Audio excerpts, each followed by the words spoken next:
Hey everybody, welcome back to You Are Free TV. It is Thursday, December 19th, 2024. Merry upcoming Christmas to you. Today we have a great special show. We have Leo Zagami back. He's, of course, the writer of the 11 volumes of Confessions of an Illuminati.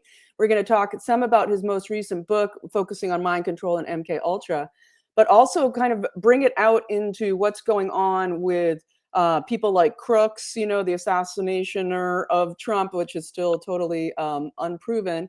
We'll talk some about what just happened in Madison, Wisconsin, with that girl who was in mental health since she was a child, and the shooting up of the Abundant Life Christian School. We'll jump around to some of these things and talk about some of their connections to things like, that's been coming up around Luigi Mangione and his family to do with Lorient Healthcare, and how we have this thing with Crooks family being involved in a nursing home facility that was connected with Genesis Healthcare. All of these healthcare things, as Nancy Pelosi's on the lam, supposedly with her new hip, hobbling along, trying to escape the long arm, I think. But we're going to bring him in. We're going to talk domestic, and then we're going to get into foreign international to talk a little bit about Prince William, the interaction at Notre Dame Cathedral, what's going on with the Pope, is the proof of life, what's happening, and we'll go from there. So I'll bring in Leo. We'll bring in Leo now. Hey, Leo. Hello there. Thank you for having me on, and Merry Christmas to everybody who's gonna watch this show also in the coming days. We are in a festive mood, though we have a lot of things to discuss that might not be really so festive. I hope that at least we can bring some clarity in the minds of our viewers. Absolutely, because clarity is its own sense of happiness and peace and freedom, isn't it? And just having that piece of knowing, confusion really is what lets the devil in, I think. So I think you're right there. And so for everyone out there, as I've said, and you've seen on my show here several times now with Leo Zagami, he's written 11 of the volumes of Confession of Illuminati. This is not his last book. This is his book before that, number 10. And this has to do with Islamic Freemasonry and the roots of that connected to the one world government now. And it's excellent. And I still am yet to read your most recent one on the history of Confessions of Illuminati, Volume 11, Past, Present, and Future of Mind Control from Sun Tzu to MK Ultra and beyond. And it's a fascinating book, just the excerpts I've been able to read, and we've talked at length about it. And we're going to, I think, start here in this video talking about your most recent discoveries into stuff you mentioned in that book, to do with Thomas Crooks, the so-called Trump assassin attempter. Yes. And so I'm going to let you jump in and what you found out recently, put some background in there to give people some of what's in your book about your research about him, because we just had that report come out from Congress that basically avoided everything. And meanwhile, absolutely. I mean, sorry if I take 1 year off because you're fine. of my past as a DJ and as a radio also speaker for many years. I started doing radio in 1983, and so I always used to have this thing of keeping one headphone in my ear and the other one on the speaker. So I have this modality of not having both ears covered.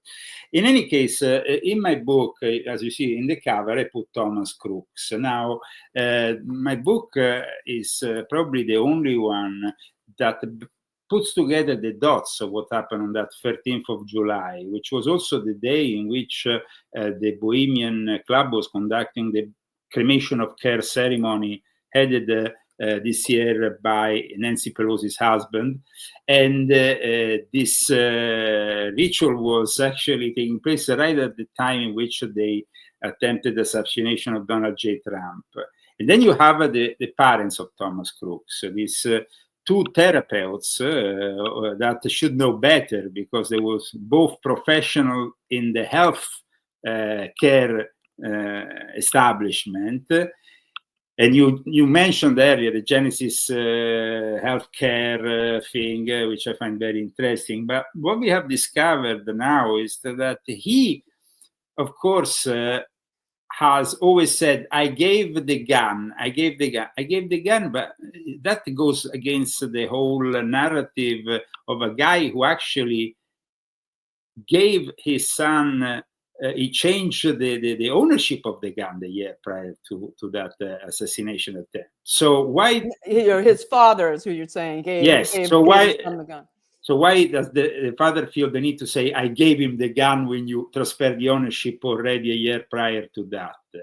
And now we discover that at 10:56 in the evening, he calls suddenly saying, oh, I think my son is not coming back. There's some problem. When they apparently, CNN had already called them asking questions about his son that, of course, attempted assassination of Donald J. Trump and immediately was fortunately killed before he could do further damage. Unfortunately, killing Cor Imperatore, which lost his life and injuring other people. So I think that the parents of Crooks, which I have talked about in this book, because they appear publicly only a couple of times in this Fox News digital clips that they were capable of doing.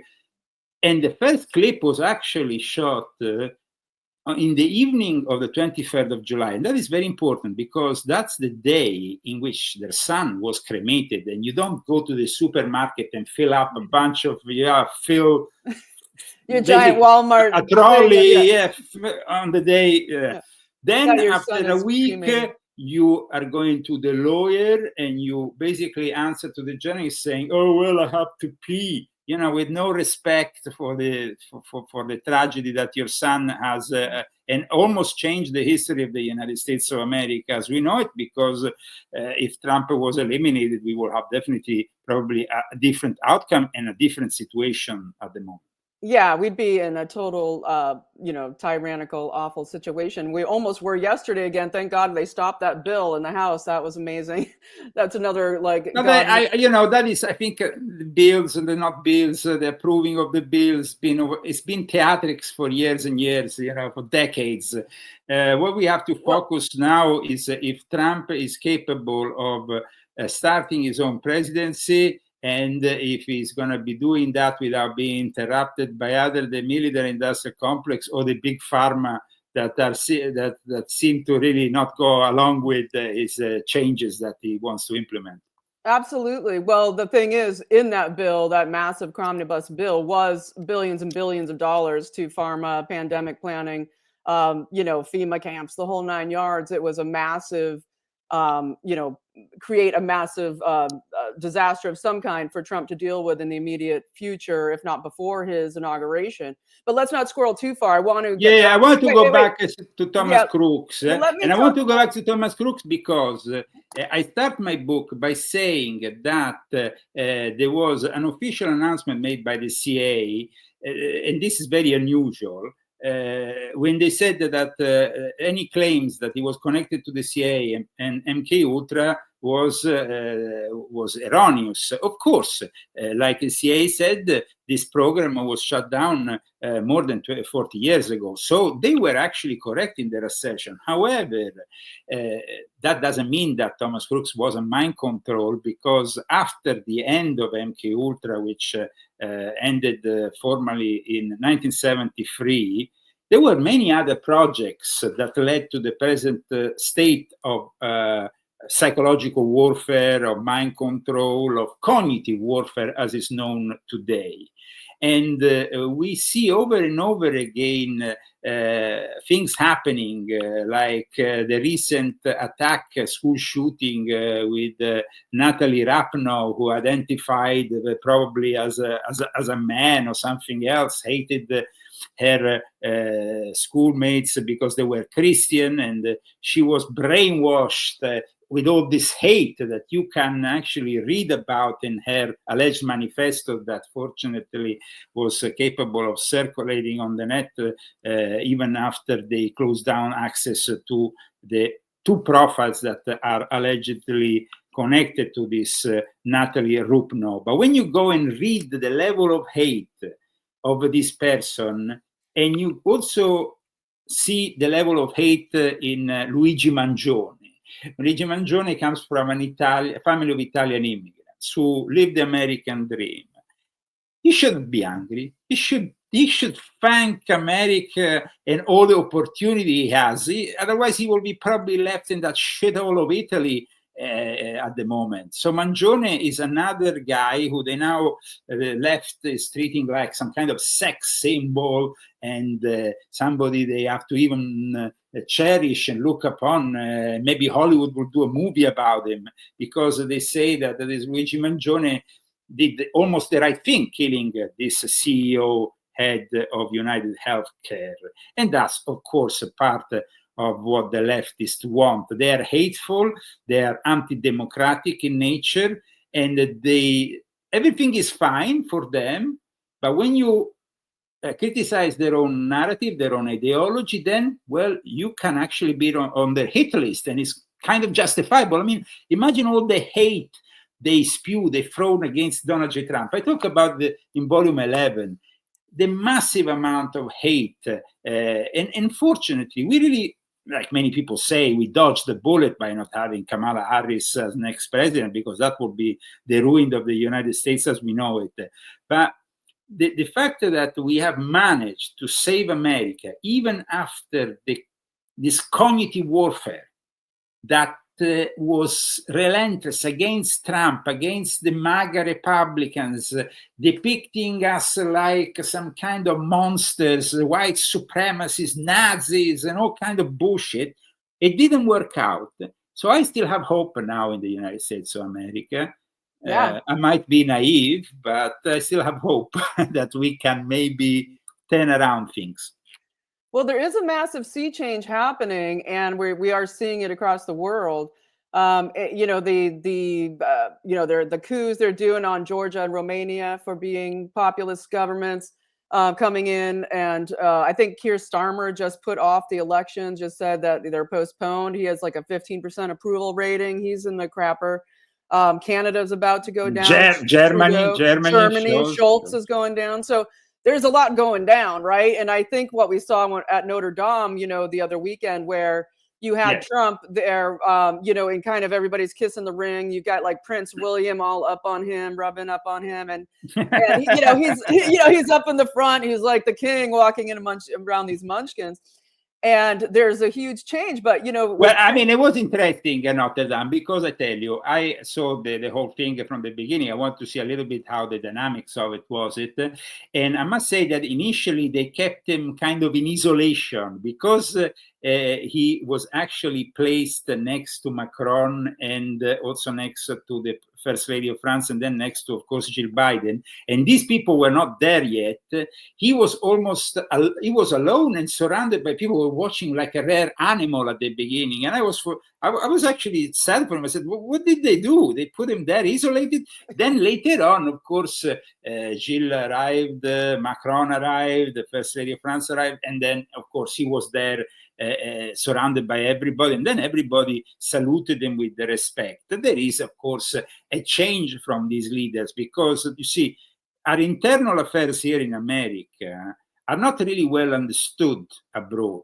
So I don't really think that the majority of people, neither in Europe or in other countries, understood what was happening during the elections, because of their constant lies and cognitive warfare, promoting this idiot of Kamala and Joe Biden. You know, so they were in countries like Italy. They were saying that no, there's no way Trump wins. You know, there's no way Trump wins. No, Kamala this, Kamala that, and the image that they had of America was completely distorted. They didn't understand that here in America, there is people, even the African American community, even the Latino community, that has had enough of being treated like some kind of useful idiots that can be called upon every time there is an election, and used to then throw them aside after. No, that is finished. And it's finished also because I think Trump this time had much, I mean, in a way, we should be thankful that he didn't become president in 2020, because the way he has become president this time has made it more easy for him to establish a better government. He has, of course, picked up better choices for this upcoming government. there is a sense that it's no longer only a Republican thing, what Trump and MAGA is all about. It's picking up the best of what the liberals, the Democrats used to be, like Tulsi Gabbard, RFK Jr., and so on, and then mixing them up also with the eccentric billionaire who was a complete leftist, and he was kind of, he saw Jesus on the way to Damascus like St. Paul. And he was converted, and now he's been converted, but suddenly everybody wants to be converted. So Mark Zuckerberg goes and gives $1 million, Jeff Bezos goes and gives them, everybody's like scared because they were all in bed with Obama, that criminal who ruined the United States and who should be arrested. Now, the pardons that Joe Biden is doing, it's obvious to protect all his cores of this deep state will probably touch people like Fauci, will probably touch people like Mayorkas. But I think that if there is one person that the DOJ should go after is Barack Hussein Obama, an enemy of the United States of America, a traitor, and somebody who should be sent to jail. 100% agree with you. And I bet Pam Bondi's got it in her, on her to-do list. I think that we're going to see some incredible actions, and especially with Harmeet Dillon there doing the civil rights section of the DOJ, they're in trouble and they're freaking out, right? And hence why they wanted to jam all that stuff in the bill. One thing they had in the bill was to allow the House of Representatives to basically hide or disappear any evidence that they wanted. I mean, just blatantly anti-constitutional. Just now, the House from the 118th Congress can just basically hide any evidence, which is what Liz Cheney. It's just blatant. I published this book in February 2022. Okay, yeah. In this book, I already announced what will happen with Ukraine and everything else. I was completely correct, but I also wrote about the FBI, the infiltration of Capitol Hill, and what happened on the 6th of January 2021. It's all correct, 100%. They had a bunch of people working for them there. And in fact, this book was actually mentioned by the QAnon shaman, even on the Alex Jones show, saying that I follow Leo Zagami and what he writes is correct. Because I saw how things were. Clearly, I saw how things were. I'm grateful that I'm here in America this year, and that I rejected and formally renounced to my Italian citizenship in June. I imagine that they are still after me, the judiciary. Last week, they even went to my mother and interrogated her in Italy. So, I mean, these people are enemies really of freedom, and they go after people who simply try to do their job.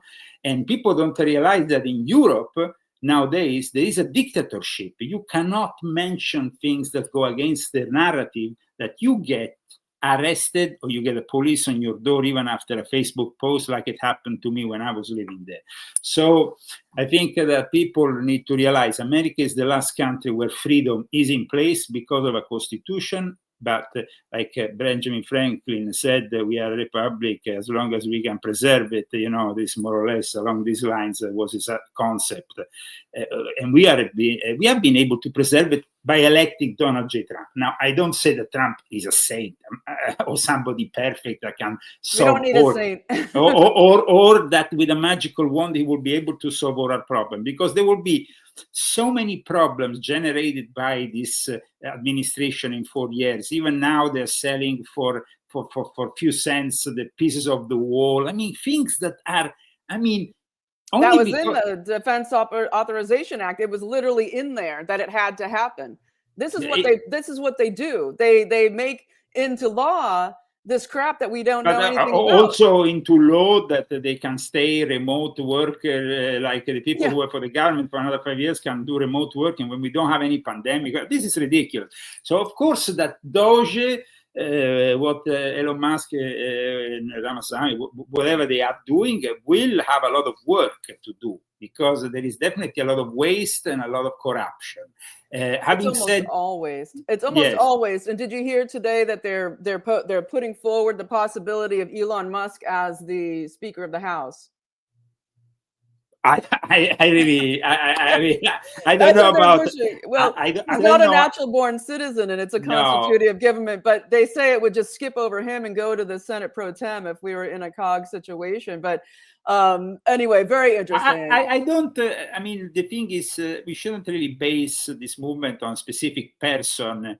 I think this movement is about a bunch of people. Now, the fact that, of course, Bernie Sanders is, the billionaire will take control. I mean, when George Soros has been in control and now his son in the White House in and out for the last 4 years, nobody said anything. But when it comes to Elon Musk, because Elon Musk is a little bit more eccentric, he likes to show himself. It's not like Soros. Maybe he should learn a little bit from Soros on how to stay in the shadows. But I think in a way, maybe it's better to be open. So at least you are honest about what you are. You are somebody who is influencing the government choices. And so with your 500 billion, and everybody can see it. And I think that is okay if you are honest about it. Instead, Soros has always been there, but he's been there behind the scenes. The dark side.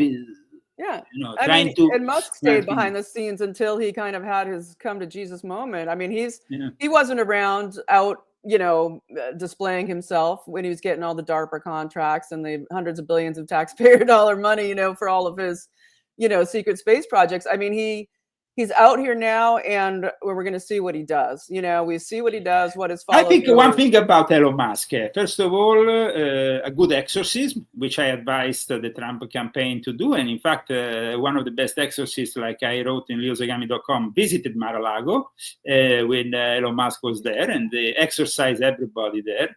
So I mean, so you're saying that actually happened recently, that there was a full exorcism of everybody there? Absolutely. There was you can go and check on leozagami.com. That is the name of the exorcist, which is a famous guy who has been involved doing exorcism in America for a long time. He's a traditional Catholic, by the way. So he's a guy who actually likes the Mass in Latin and so on. So, I mean, we have definitely a guy who went there, and there is even a photo of him conducting a blessing and all that. So I mean, when did this happen, Leo? Tell us the story, and then they can go read the article. I'll link it below.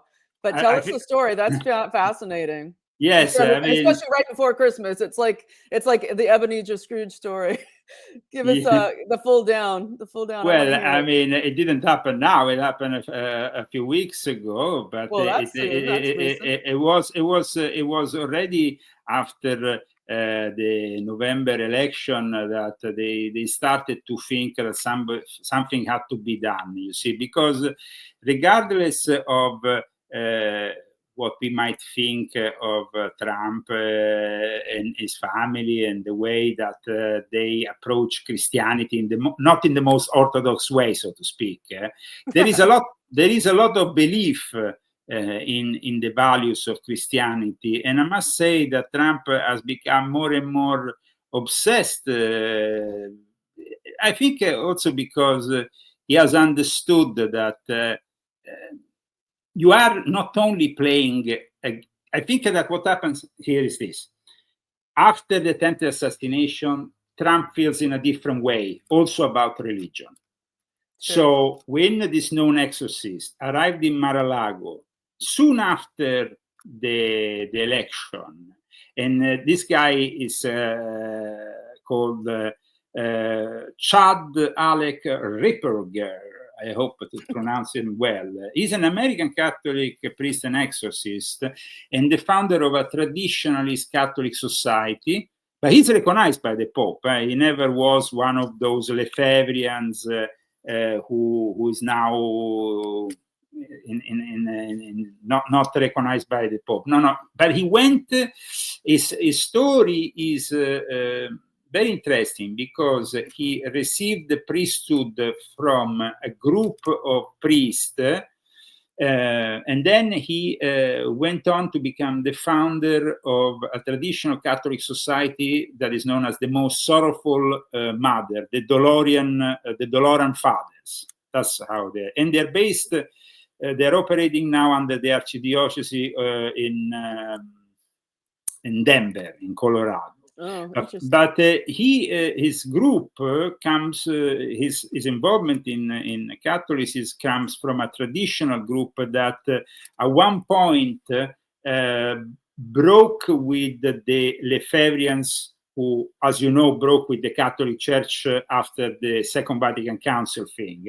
Yep. And they were kind of still keeping the Latin Mass alive. So he's a highly respected figure for his deep understanding in spiritual warfare, his ability to articulate the unseen battles. I mean, the guy, you can find a bunch of material on him on Google talking about exorcism. He's very technical about exorcism, and you know, I dedicated a whole book about exorcism and about how the Second Vatican Council wanted to sabotage exorcism.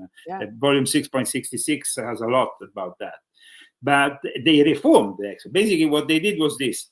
As you know, the Catholic Church was hijacked by the Second Vatican Council in the early 60s. After the Second Vatican Council ended in December 1965, they started transforming the church. And the last reform they did was exorcism. And it was done in 1999. And immediately after they did this reform, mysteriously, between brackets, I always say, Father Malachi Martin died, apparently after an exorcism and apparently by being pushed down the stairs by a demonic force. Wow.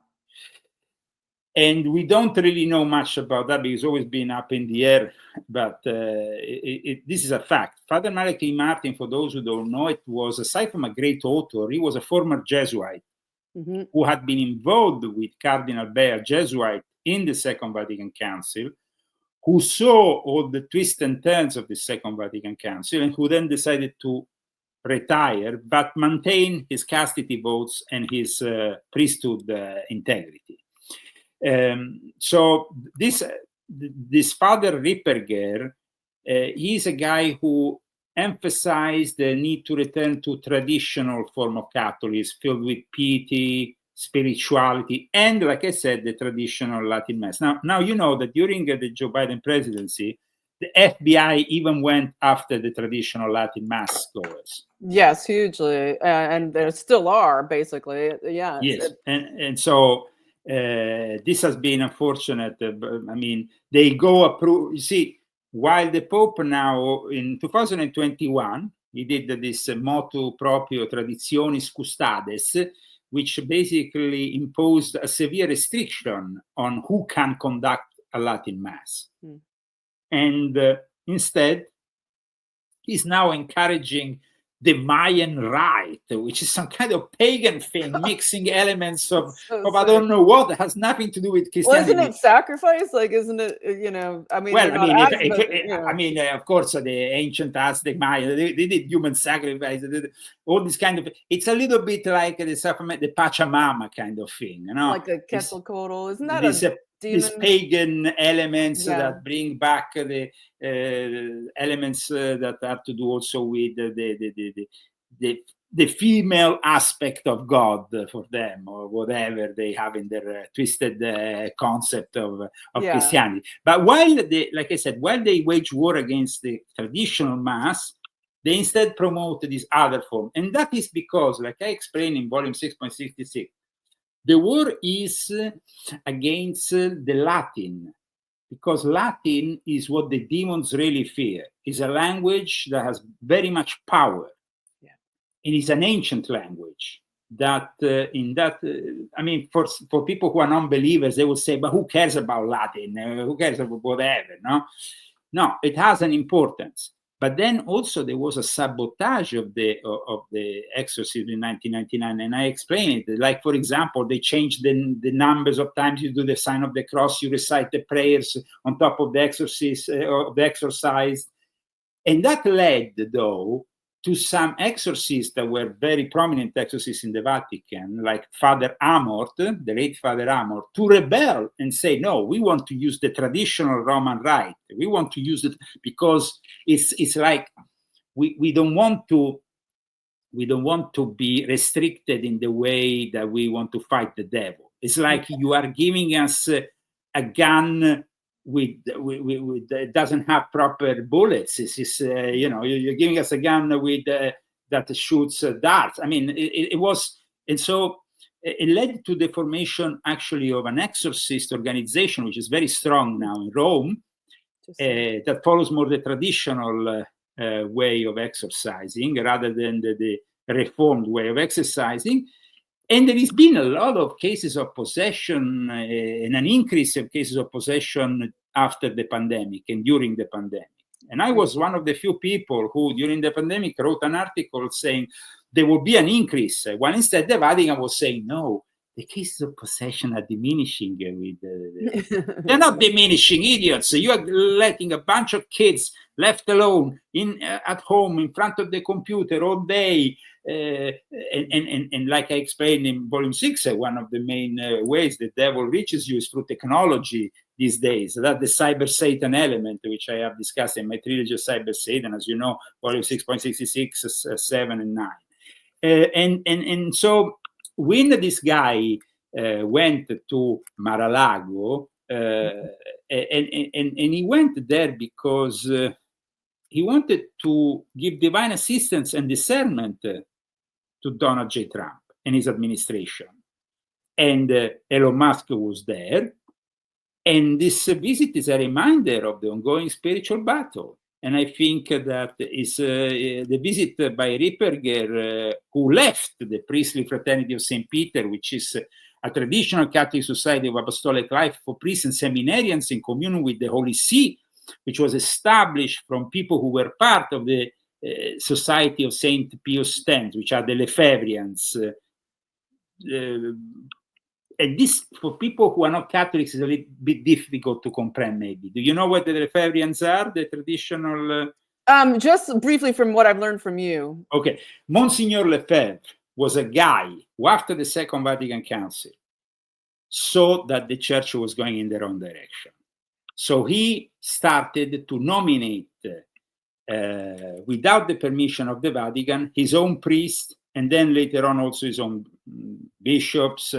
He led to a schism, basically. Yeah. Lefebvre led to a schism. And that was something that was never forgiven by the Pope, by any Pope after that, until, let's say, Ratzinger, who started, because he was more of a traditionalist in certain things, to bring back certain Lefebvrians.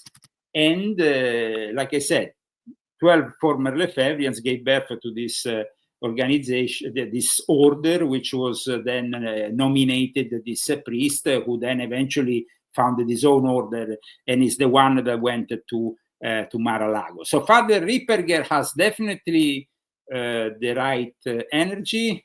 As a Catholic priest, he's not corrupt like the ones that are complete into this new progressive Catholic way of seeing things. Now, does he talk about any specific things that went on there when he was doing the exorcism, or just that it was a success? Demons are gone. Did the well, it was very strange because it happened, and then in the meantime we had Joe Scarborough and Mika Brzezinski going there. It was right at that time, so it was all kind of very confusing. If he also exorcised them, I don't know. Maybe the Morning Joe never Trumpers needed an exorcism too. But in any case, we don't really know, aside from a photo that it's a photo that survives out of one of the blessings that circulates on the internet. There is not much that has been said about this exorcism that took place, apart from the fact that it took place. So it's not like something making up out of thin air. You can go and you can go in the Catholic publications and see that it happened. I think that is also very important when these kind of delicate things are conducted, to not publicly give too much information. I think you're right. There was some information given by some Catholic outlets that, of course, saw the whole thing and were very interested. They said, "Wow." You know, and they were like, "Oh, Catholic, wow, what is going on there at Mar-A-Lago? The traditional Latin Mass guy arrives for the exorcism."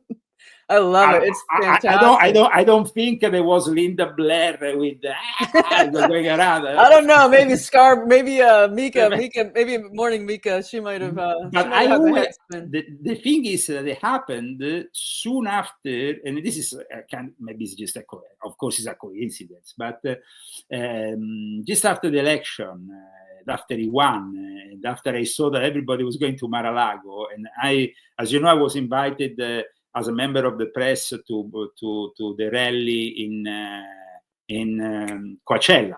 I was part of the press there. Showed you also very nice. I must say, they treated me and my wife. We were like VIPs with the pass, everything, and very well. But I immediately after that, I sent an article that an idea that I had in mind to the head of the media there, the press campaign, and I said to him, I think that Mar-A-Lago needs an exorcism. Yeah. And so I saw very positively the arrival of this priest when it happened soon after, because it happened basically 10 days, 12 days after he got elected. So, and the fact that Elon Musk, I always said that Elon Musk needed an exorcism. I said it actually as a joke. I said Elon Musk needs an exorcism. It's true. It's true. What I said. Yeah, no, you're right. You're right. But Elon Musk is also the guy who I cite here at the beginning of volume 6.66, who was published at the beginning of 2019, so a long time ago. I have a citation here in which he says, I am really quite close, I'm very clear to the cutting edge in AI, and it scares the hell out of me. Now, this is very important because you see, regardless of the fact that, Elon Musk seems to be now on the spotlight, he is a guy who has also dedicated a lot of his work to the development of the AI. He was involved in the early stages of ChatGPT. He has now worked on his own AI development, and the development of the AI can lead, of course, like I always said, to cyber Satan. But if we have somebody from the inside who can maybe give us a hand, well, that's welcome, as long as they are genuine and honest about it.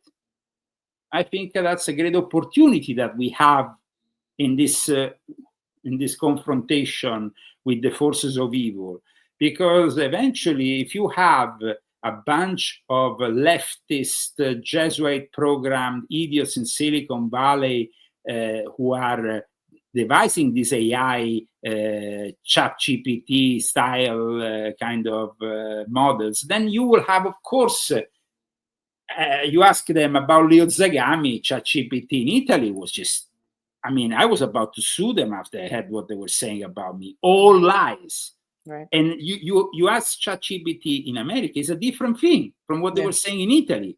So where did their model, their information come from? Yeah, programmable AI. That's the thing, and that's the danger of it. But it would be amazing to have open sourced AI. Truly open sourced. Absolutely decentralized. That's the goal. That would be amazing. There are a lot of great people doing great work with that, and we hope. It's interesting too when you think of the how Satan comes through the technology and the machines. With Trump, he's got his Uncle John, who was the protege of Vannevar Bush over at MIT, longest standing technology professor there. He was very instrumental in developing what is particle acceleration. He was the one that went through Tesla's papers first when he was a young man after Tesla died. And he, very privately, like through the government, and he developed a lot of technology that became particle acceleration and what now is, CERN, basically, for his day. And so it's very interesting to have the connection because of the Musk, Trump family connection here when we get into things like the free energy and the space travel and the off-planet technology. And they use quantum physics and quantum computers, which is now, lately Google has announced a quantum microchip, which basically admits the fact that we have other dimensions in which this I mean, it's quite incredible, astonishing developments that we are living in regards to this technology. But this technology can turn deadly very, very, very quickly. We saw Gemini threatening people, and now they make the publicity for the last month. Gemini, talk with Gemini, talk with Gemini. Well, 2 months ago, Gemini wanted to exterminate the human race, and now suddenly Gemini, talk with Gemini. Well, you know, I get this message on my phone. Why don't you talk with Gemini? Oh, go and screw yourself. Talk with Gemini yourself. Oh, get behind me, Gemini. Yeah, definitely. I exercised my phone after that. Oh, I mean, really? Come on. I mean, what is this? I know. No, it's so creepy. It's true. It's just a vehicle for the demonic to jump through. So, and I don't think there's any question that, you know, people have become completely inhuman and nuts since the But then you have, you know, the young people who are constantly they can't function without it. It's impossible. But they were also constantly push this narrative against Trump, and at the same time they are now in a mental crisis because a lot of them saw Trump as the ultimate evil. Adolf Hitler was about to take power, and now he's in charge. Woo! And now that's going to lead to a lot more accidents like in Madison, Wisconsin.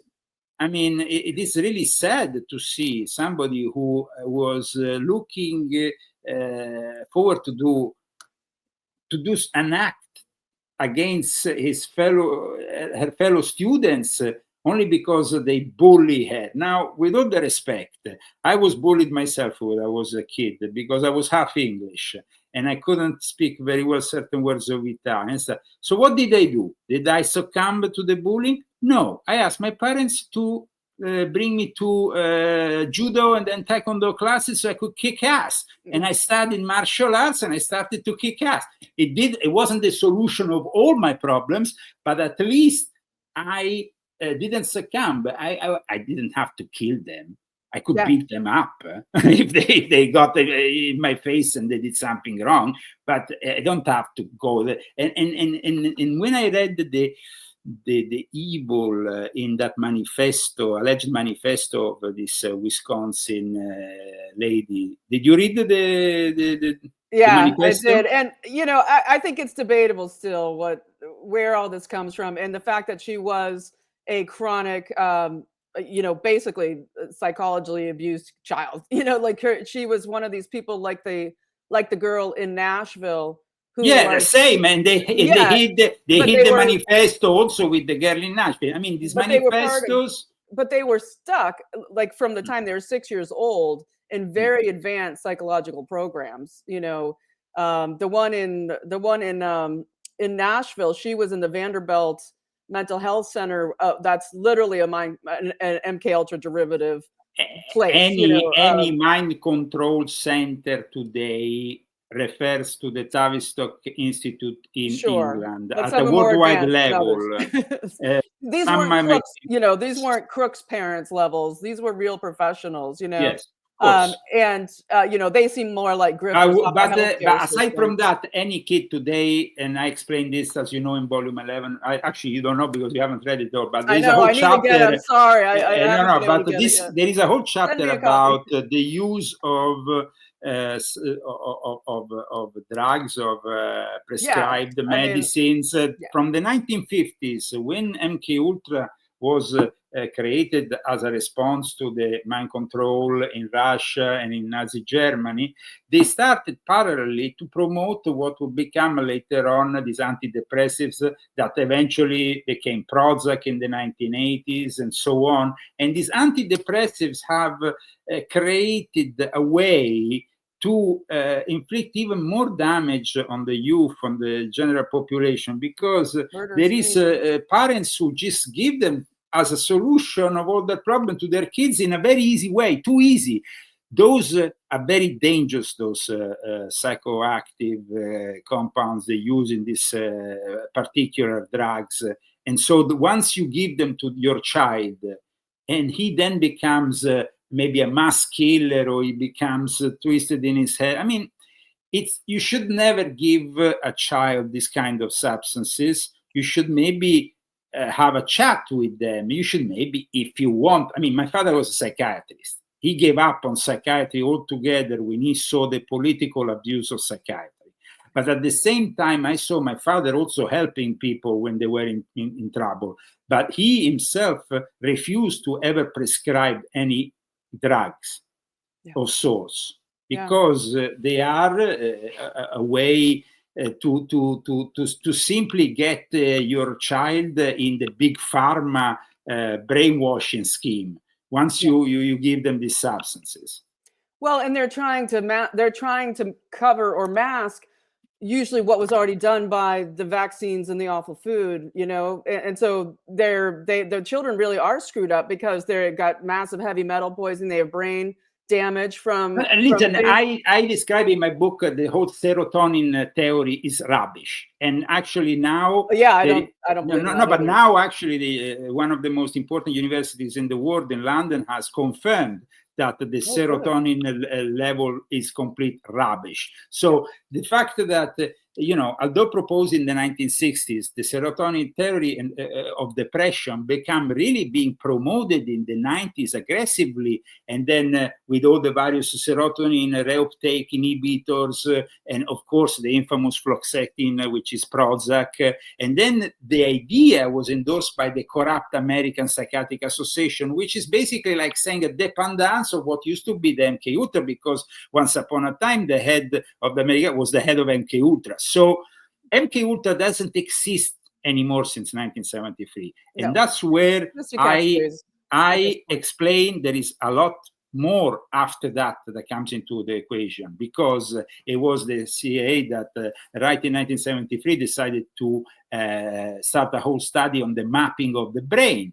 And that's it. And then also you had Lieutenant Colonel Michael Aquino in 1980, who gave birth to Mind War, which became the basis for what is now cognitive warfare, which unifies psychological operations together with data centers, social networks, and so for a much more in-depth analysis of the person, and instead of just a psychological operation devised on a group or a segment of people, now you can really go into their computer and start making them appear things on the side while they are on Facebook or other things, so they can target them. I think that people need to understand that when I remember there was John Coleman's book, the Tavistock Institute of Human Relations. I don't know if you ever read this book. In 2006 it came out, and he said, in later years, and I'm quoting him, we are going to discover that all the random shootings at school, post offices, and shopping malls were not random shootings at all. And he said these evil actions were carried out by conditioned, mind-controlled subjects who were carefully sought out and put on dangerous mind-altering drugs like Prozac, AZT, and Ritalin. And this is what we're seeing today with people like the woman, the girl, a 50-year-old girl in Madison, Wisconsin. Yeah, agree. Fantastic. Well, so we're getting up here close to 50 minutes, and I just want to make sure that we cover if there's anything else you want to talk about. I did kind of want to maybe touch back into Europe some here and jump into I'd love to hear what you think is going to go down with the Pope here, because we're dealing with the end of this Jesuit-run Biden administration, right? And we're kind of dealing with the end of the Pope, and we're dealing with the end of a lot of things, and we have great hope for humanity right now. But what is your take of, what's the deal with the Pope and the transition coming? And I'd love to hear your take, your review on the ridiculous movie Conclave. I would imagine it was ridiculous, right? It was, they have the transsexual hermaphrodite be the new Pope, right? That's basically what they do at the end of that movie. He's not transsexual, he, she, whatever. Basically, it's a way of having a trans Pope that isn't really trans, but just was born hermaphrodite. And it also just it will not Afghanistan, South American. Apparently, in the long history of the church, it will not be the first time that there was a hermaphrodite Pope. Yes. Really? I'm so glad I brought this up. Tell me more. There was some suspicions on a specific pope that was either said to be a woman or together, or to have been an hermaphrodite. But this happened a long time ago, and so it kind of like transcends, I guess, what we are discussing now. But the interesting thing about what the Pope is doing for this Jubileum, you see, he's celebrating in the, so he's opening symbolically these 5 doors to the underworld. At the same time, he has devised this sort of symbol for the Jubileum, which is not at all Christian. It's some kind of illuminate, I don't know, whatever, rubbish cartoon, or however you want to call it, anime, which is really, I don't know. I mean, it's totally to make people childlike. It's to, anti-Christian in nature, the whole Yeah. thing. But in any case, I think, like you said, this Pope was very much connected to Obama, and then of course to Joe Biden, and the attempt to subvert and transform America by letting in millions of Catholics from Central and South America to change the political landscape of America. And this happened because of the Jesuits. They pushed all these people with their NGOs in this country. So they are part of the problem and part of the subversion. And we know that very well. I don't know if there will be a change in the Vatican. There is a possibility, of course, that led by this new president, we might have a resignation by Pope Francis, who is now, as you know, already old and sick, and who is, of course, probably gonna renounce to his papacy at that point, and they will place somebody who might be more inclined to be closer to the values, the conservative values that a lot of people are searching in the Catholic Church and they can't find anymore. But we don't know that. We don't know that until next year, and until we see what's going to happen. Definitely, this Pope seems to be on his way out. We don't know if he's going to go out, as many popes dying of, between brackets, natural causes, because in the Vatican, even the natural causes can be not so natural after all. Exactly. Or if he's going to simply do what Ratzinger did, and so he will resign, as there is already a precedent giving the possibility for it. Having said that, you see, this Pope, on the contrary, you see, because the Pope is elected by a conclave. And what the conclave didn't show is the fact that this Pope has rigged the conclave, has nominated more and more progressive cardinals every year. So these cardinals could eventually come together in a conclave and elect somebody who is not only similar to him, but could bring further this. And I don't think, of course, it's not a trans or an hermaphrodite. It's going to be simply an African Pope. Now, there is nothing wrong about being African and becoming a Pope, but it will be for them a sign of transformation.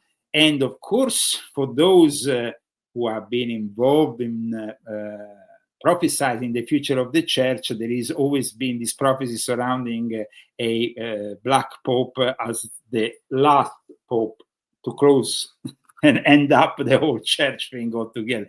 But we can say that really, as things are going, this Pope could even stay until the end, because he's been trying to put together this project for a one-world religion. And that is really what the church wants in the future. They don't want anymore a Christian. You see, as the Vatican has never been about religion, it's been about power. And because Europe is being now transformed by them into a more Muslim,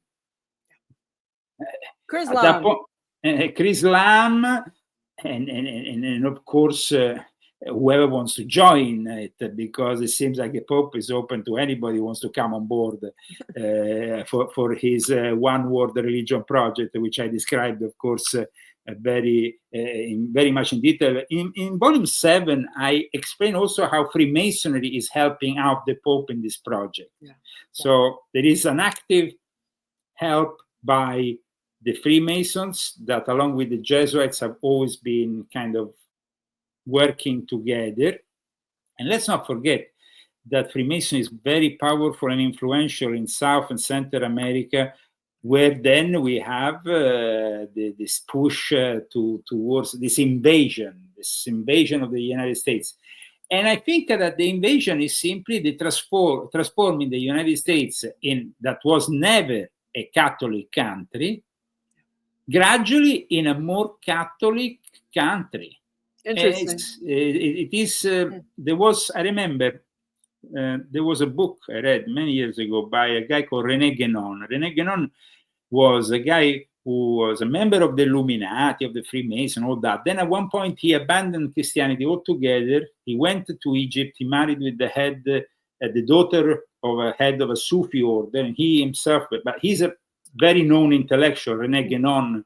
Steve Bannon follows René Guénon. Many people is kind of known as a traditionalist speaker. I'm sure I would know it if I saw the name. What happens is that he said in one of his books, there will be a big transformation in America when these migrants from South America will lead to the Catholicization of America, and that will lead to a conflict, he said. So he might have been an expert in Eastern metaphysics and all kinds of things, but he got it quite right when it comes down to this forecast of future events to do, because he wrote this a long time ago. I mean, he died in 1951, so he must have written this probably in the 40s, but he already had a clear idea of how things were developing.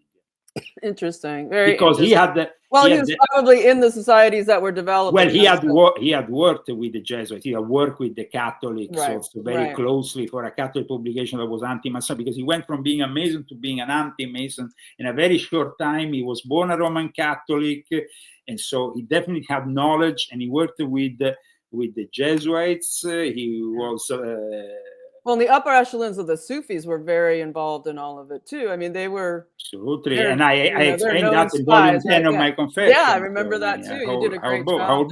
So he was, before that, he was involved with the Taoism, Hinduism, the Gnostic Church. So he definitely had a lot of knowledge about future events, and as an Illuminati will have, as somebody who is in these secret societies. Fantastic. All right, we're going to wrap it up here, coming on an hour. But just before we go, give me just like a couple minutes on Prince William. Trump was like, I was very impressed with Prince William, right? He always says Trump is very diplomatic. He's great. He's great at how he does what he does. And let's not forget that both me and Trump have the same ancestors, royal blood in Scotland. Let's not forget it. Definitely not. Hey. So I mean, there is, and that Prince William, because of my grandfather was cousin to the Queen Mother, who is the great grandmother also of Prince William. So there is blood there, also from my family. Well, I would say that Prince William is sadly the ideal candidate for the office of Antichrist in the future. I always said that, but at the same time, we could always exorcise even Prince William. I mean, we have to understand that everybody can be changed. Yes, absolutely. However, of course, the fact that America has demonstrated a change, and this has shocked the Europeans simply because they don't have a clue of what goes on in America, because they think America is New York or Los Angeles, which is nothing to do with America. It's to do with a bunch of Democrats who are ruining America and who have taken these strongholds and transformed them in shitholes, including San Francisco. Yeah. So, I mean, for a foreigner, New York, that's how America, they have this impression of America. I mean, I saw influencers that come from Europe and report on America, go to New York, this is America. This is not America. If you want to be like Pat Metheny, this is not America. No, absolutely, this is not America. And so this distorted view of what America really is leads to all these misunderstandings in the European. Now that the communication is much more direct, and even the Europeans in real time, at least until now, most Europeans, because already you have Rumble that is banned in France, certain things that are banned in France is really the least I mean, but also other European countries. I mean, if you do a post on Facebook in Great Britain, knock, the police comes up to your door. Yeah. Oh, you have posted about the immigrants. You don't like the immigrants? What's your problem with the immigrants, sir? And you communicate to us. Let's go to jail and you'll be beaten to death by Muslim gang. Yeah. So there is unfortunate, you see, the problem, like I describe in Volume 10 of my Confessions, Great Britain after the war needed labor, needed force for labor, for building back up an industry and a country that was destroyed by the German bombing. And they led into the country millions of Muslims from their vast Commonwealth, what used to be the British Empire. And now they have to deal with them. They have taken over the show. I was the one that a few years ago, 2018, I was in an English. 2018, I was invited to attend an English lodge, and I hold a speech there.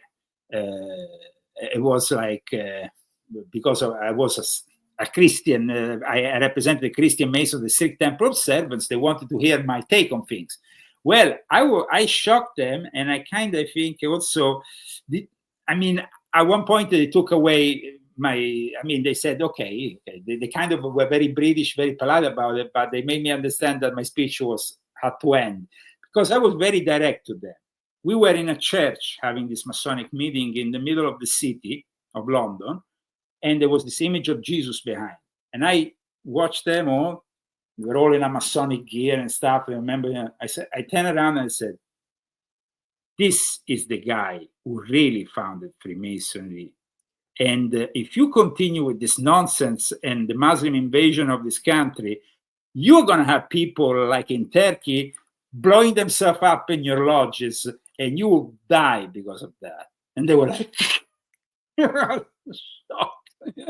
And it was, and I remember it was a mixed lodge. My wife has asked me, it was a lodge with both men and women, though they were members of the regular United Lodge of England in attendance.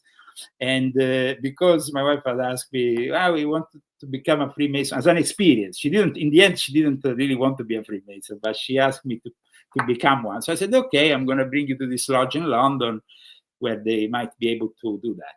And so we went several times. But when I did this speech, I really noticed the tension, meaning that they understood I was saying the truth, because I was being very honest. I said, London is changing, and it's changing for the worst.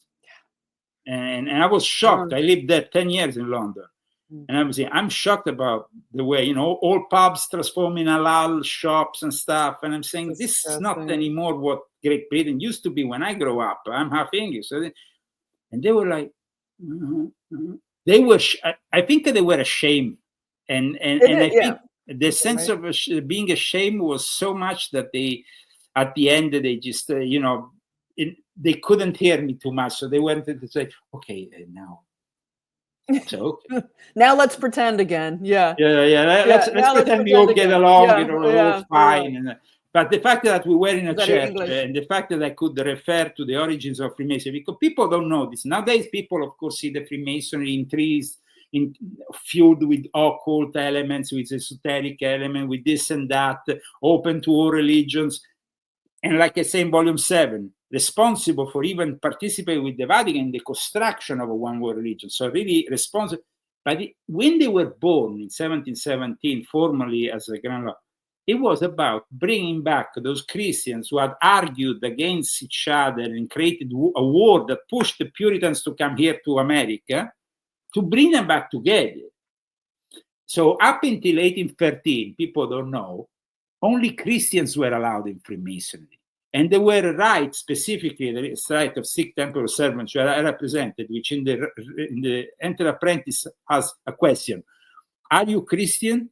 If you said no, said, okay, you can't join. You can't enter the lodge, And nowadays, it's about being anti-Christian. It's about being, they welcome Satanists in the lodges. They even get people to, here in California, to take their oath from the Book of the Law of Aleister Crowley. I mean, come on. It's just, it's insane. It's sick. Well, it's disgusting. And, it's It's satanic. That's what it is. It's It's they have satanic. Louis, It's dangerous. And but it's that's abusive. why a lot of people say, but Benjamin Franklin. Benjamin Franklin was a guy a little bit particular, but George Washington was a respectable guy, and like him, many other Freemasons who were involved in the foundation of the United States at a time in which Freemasonry, I repeat, was a Christian affair.